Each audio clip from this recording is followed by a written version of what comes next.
ডক্টরদের যে ধর্ণা চলছে, সেই ধর্ণায় কয়েকজনকে দেখে খুব বিস্মিত করা।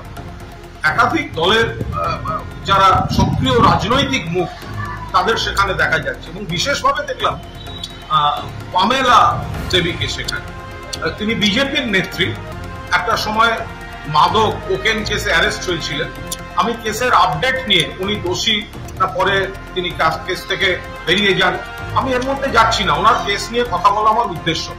আমার বক্তব্য দেখলাম সেই পামেলা দেবীও ওখানে বসে হাততালি দিচ্ছেন, স্লোগান দিচ্ছেন এবং বিপুল জিনিসপত্র নিয়ে গেছেন, সেগুলো দিচ্ছেন।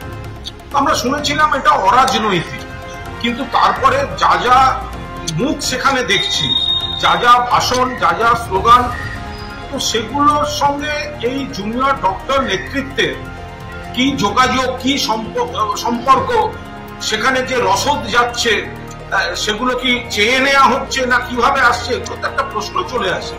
মূল যে কারণে জুনিয়র ডক্টরদের আন্দোলন, তাদের সহযোদ্ধা যে তরুণীর ধর্ষণ এবং খুন, তার ন্যায় বিচারের দাবিতে আমরাও সহমত।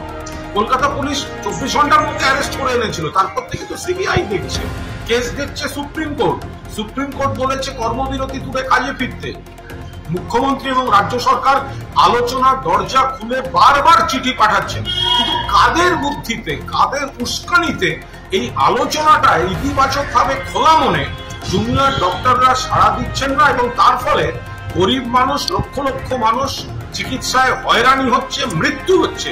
এই বিষয়টা তো একটা সকলে ভেবে দেখবেন নিশ্চয়ই।